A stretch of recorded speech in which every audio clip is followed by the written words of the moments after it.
Alright guys, this is your left side. You probably will definitely need a highlighter and maybe some colors to color code some of the relationships. There are parts that you have to be able to identify. You are going to use prior knowledge, meaning parts of a circle, to help you see the relationship between finding the area of a regular polygon. We're going to derive it using this activity. So the polygon is inscribed in the circle, or the circle is circumscribing the polygon. It's around the polygon.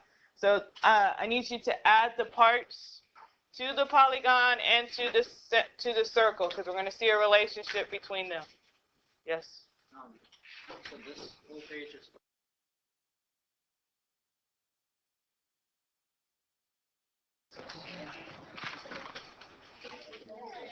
Okay, so I need you to understand first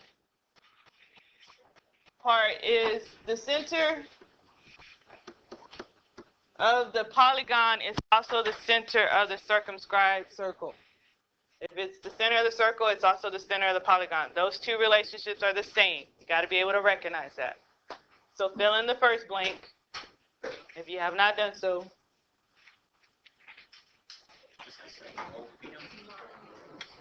Apothum? Yeah. All right, so when I draw my radius, that's our dotted line here. The radius is from the center to the edge of the circumference of a circle, but it also would end up going to the vertex. So the radius that we have drawn here creates central angles. In purple is what I put this theta. This theta represents the central angle. When I draw my radius, I divide my polygon into how many central angles for this one? 6. How many sides does a polygon have? 6. It's a hexagon. So whatever the number of sides it has, that's the number of central angles it will have. They correlate to each other. All right, so what you need to understand, the parts. These parts have relationships. We're going to use prior knowledge to problem solve to get to the answer. This first thing I want to talk about, I don't know if it's going to let me do it, is that the radius is the distance from the center to a vertex in the polygon. You need to fill in that next one.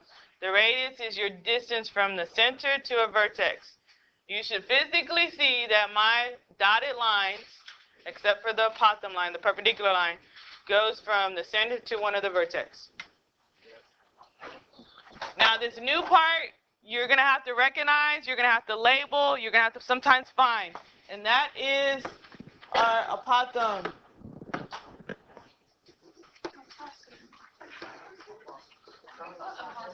Apothum, no, apothum. Or apothum. Some people say apothum.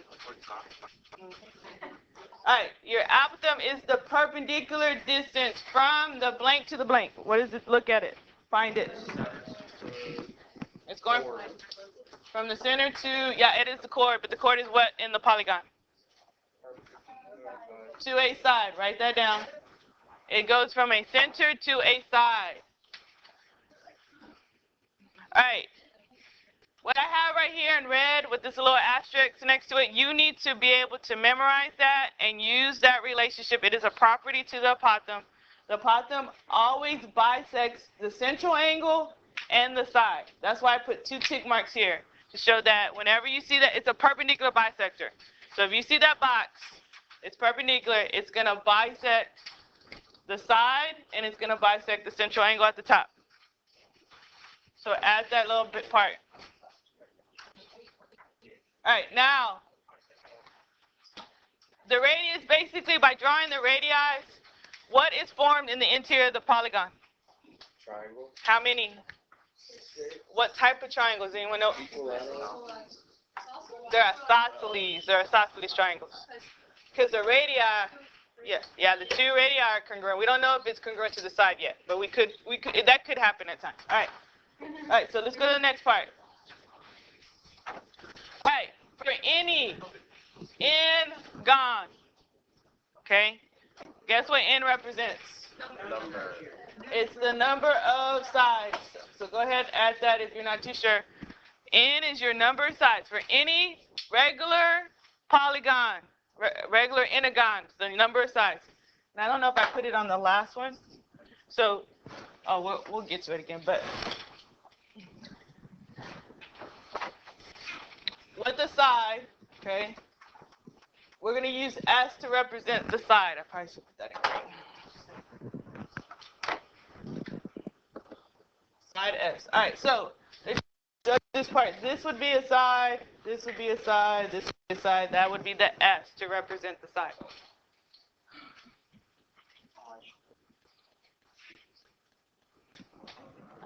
Now, our dotted line from our center to this vertex, that, yes, is a radius. Okay? Now, your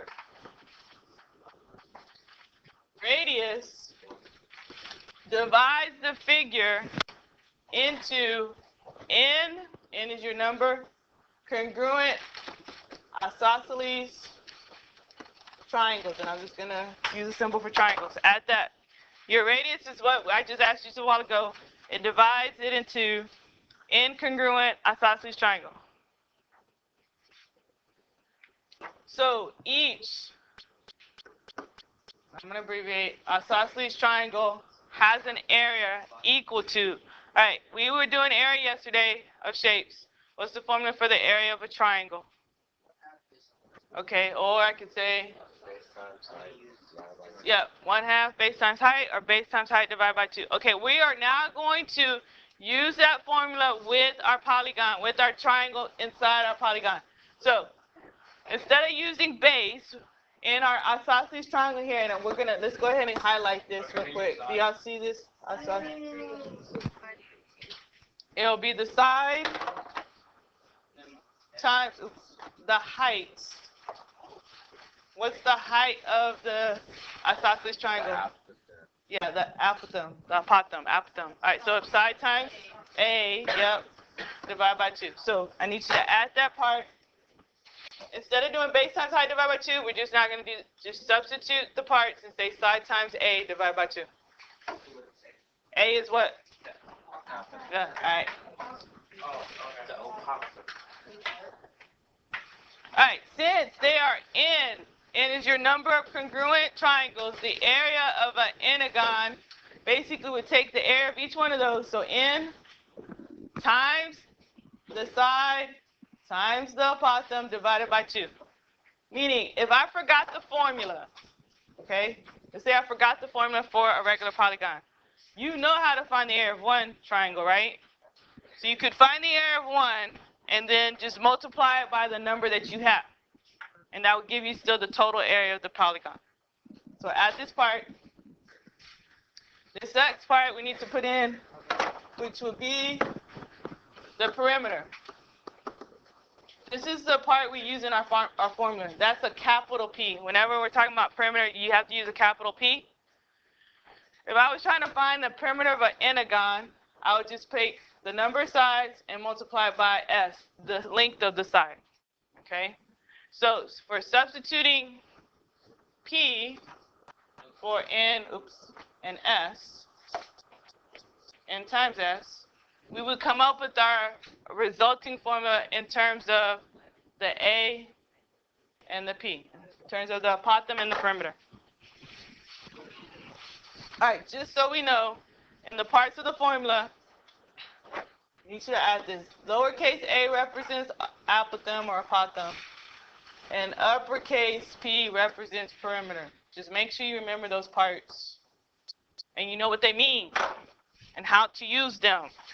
Okay, know why. Please focus on the why on this, because otherwise you're going to get kind of confused. Do we have this section? All right, so let's go to the next section. Area of a regular polygon. Oops, I need to extend my page.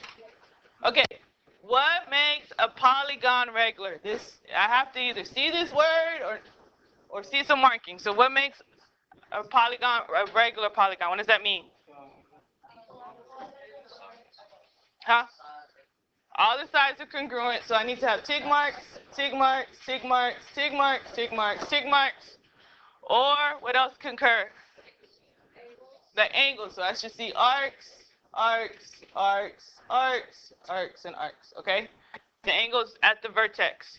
So if it's a regular polygon, either all the sides are congruent or all the angles are congruent. We're going to come back to that relationship here in a bit. All right, so the area of a regular polygon, what is it? Is the blank product of the blank and the blank. What do you think? Half, because we're dividing by 2, of the blank and the blank. The apothem, yeah, and the perimeter. Oops, I wrote that wrong.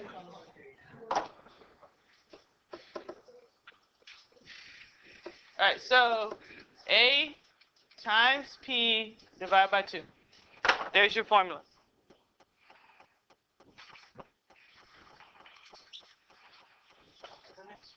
Before we go on to the next one, I need you to understand, in order to use this formula, there's some things, some facts you have to do. So write this down in some space. If you need to do it on another sheet of paper, but please write down the steps. The first thing you always find is the central angle. You have to first find the central angle. So that means if it's not drawn for you, you need to draw it. If I want to show the central angle, I'm going to have 2 radii. Such.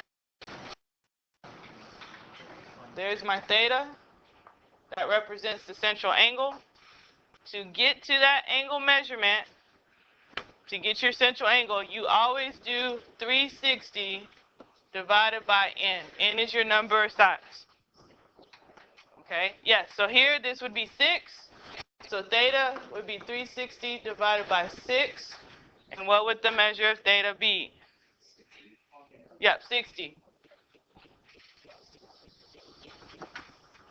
60 degrees. So this central angle in here is 60 degrees. So even if I draw it as such, there's your 60 degrees. You are going to be expected to do that. That is not going to be given to you. So you first find the central angle. Second, you're going to be expected to find, and I should have wrote find. Let me rewrite this. Sorry, I didn't realize I didn't put find. First, find central angle, 360 divided by n. All right, second, you're going to be expected to find the vertex angle. All right, to find the vertex angle, you take whatever the central angle is and divide it by 2. Okay? Write that down. Yeah, divide by 2. Yeah, so up here I would put in here, because I create this right angle, that would be 30. You would add the 30. Huh? That's what you did by bisecting it, by dividing it by 2. Yeah. All right, so first find the central angle, find the vertex angle, okay? Step 3. All right, you're going to use the Dagger Theorem. It goes in this order, basically. This is the order you should always try to use. Pythagorean theorem, special rights, or trig to find the A or the S, the apothem or the side. One of them, yeah. Use one of them. But like when it comes to your problem solving, you always try to use Pythagorean first. And if that doesn't work, then special rights, then trig. Okay? It's easy to figure out trig because it's not going to be a 30, it's not going to be a 60, it's not going to be a 45. So if I ever see measurements like that, I go straight to trig. But if I have both sides, or a hypotenuse or a radius. All right, so the last thing, the fourth step, Let's plug it in, plug it in. Meaning, into our formula, A times P divided by 2. Plug it in, plug it in, plug it in, plug in the formula. Yes.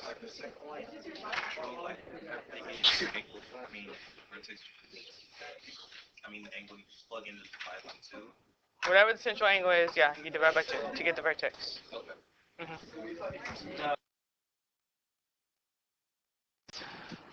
Can see the next page. Yeah. Okay. So it'll be 30. Yeah. All right. Right side. Anyone still need the left? Go to your right side.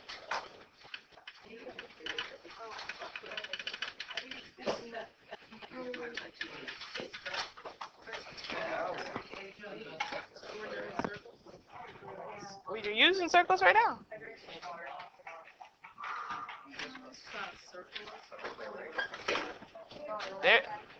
There's a circle right there.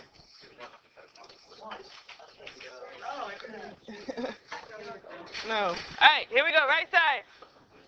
This is what I was asking earlier. How do we know a polygon is a regular polygon? Okay, what do we call it if the sides are congruent? What's the word? Equal. Yeah, equilateral. Yep. All right, and what's the other part y'all told me just a while ago? All right, the angles. If all these angles are congruent, that's called equiangular. Okay. All right, so if it's a regular polygon, it is both equilateral and equiangular. Now, I did the tick marks, I did the arc to show the angles are all congruent. I'm going to go ahead and fix this bottom side because I know I had already one tick mark. Let's change that to 2 because I use one tick mark to represent the sides being congruent. Okay? All right, let's see if we understand our parts. The blank of a regular polygon is the distance from the center to a vertex. Nope. Center to the vertex. Radius. It's the radius. Alright, so understand, yes, R, there's the radius. Yes, there. Okay, your dotted line from the center to the vertex is the radius. I need you to label that on our figure. Now, there's another thing you need to know. Okay? And we'll come back to it on the fact that we understand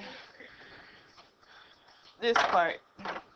The blank blank is an angle formed by 2 radii drawn to consecutive vertices. Yeah, central angle. All right, so I'm just going to use this example here, and I'm going to use theta to show that that is the central angle. Okay? All right. All right, now, a couple things. First thing, to find that central angle, add this to the side of here. I should have kept it in purple. How do we find a central angle? 360 divided by numbers. Yeah. So yeah, 360 divided by n, the number of sides. All right. So yes, that would be by 6. So we know that this central angle, 60 degrees. I'm going to go ahead and put that in there because we did 360 divided by 6. We got 60. All right. So that's important. That is our first step whenever we're using area of regular polygons or finding area of regular polygons. Now, this last part, the blank of a regular polygon is the distance from the center to the side. Center to the side. That one is the apothem.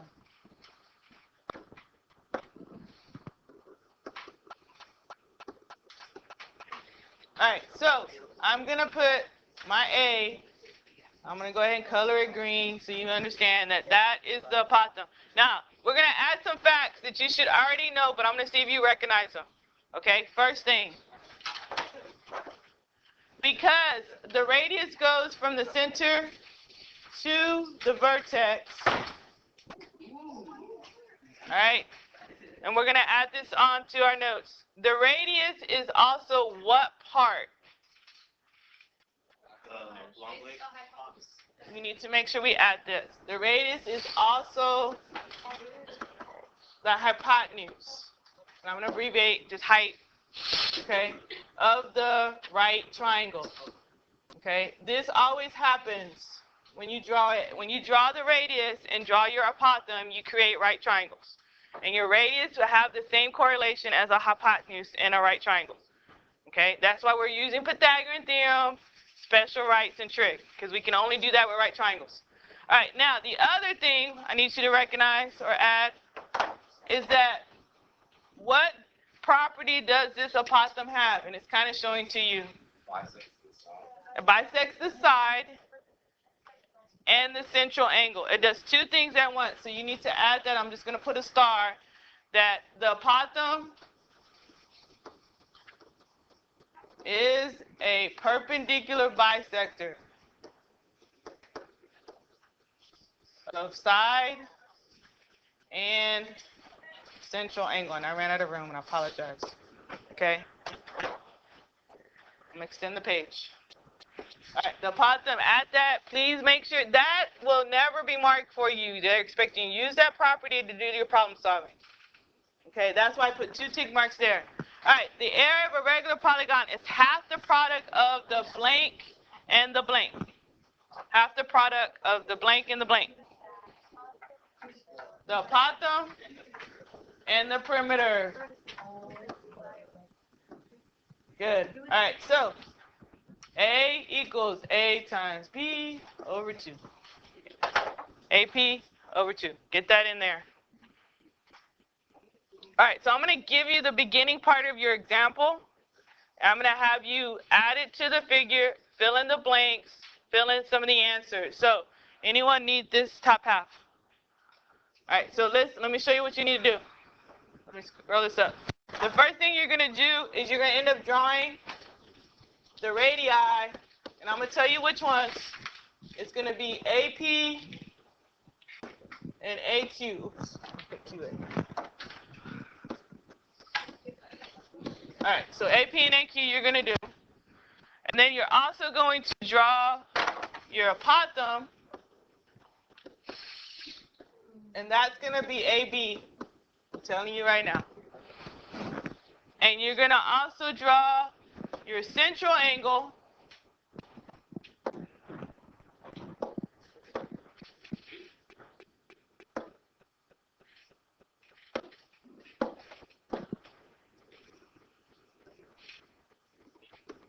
and that's going to be central angle RAQ. Okay? And then the last thing on the step 4, you are going to label the given. When I mean the given, that's the given right here below, onto the figure. So I'm going to give you time to do this, and I want you to go ahead and start answering A through F. Go ahead and see if you can start answering the parts to the figure, and I'm going to stamp both pages while you're working on that. Okay, check. I was glad to see most of you had this correct, but if you need to have the work to justify your answer, you need to know how to get to the answer, not just because someone yelled it out and you write it down. All right, so first thing to get to, you should have drawn the AP, the AQ, then you draw the apothem. That has to be perpendicular, so you have to add the B. The apothem bisects that side. And then you have to draw central angle RAQ. That was here. To get that measure, you do 360. This was 360 divided by 5. And then measure of angle PAB, that's the vertex. You do 72 divided by 2. Most of you had this part already done, 36. If we label AP as 15. Yeah, but this was already it's a triple. I'm going to show y'all. AB, the radius was 15. The apothem was 12, guys. You didn't even have to do trig or Pythagorean theorem. You're basically Pythagorean triple is 3, 4, 5. If I see that this radius is 15, that's a multiple of 5. It's 3, right? Well, 4 times 3, 12. So then 3 times 3 would make this 9. So that makes that side 9 as well. So that now lets me know that the whole side is 18. So find the perimeter. You do 5 times the 18, which is the 90. So to get the area, the apothem, or 90 times the 12 divided by 2, 540. What's our units? Do we have units? Yeah, inches. Inches squared. All right, so this is the page that goes on your next page in your spiral. It will be checked in class. You will have some time in class to work on this. What I'm going to check is that you can do each part. So get it in your spiral. We are going to start on this tomorrow. If you want to see your test grade, I can let you look at your test before you leave. You'll get to keep them tomorrow.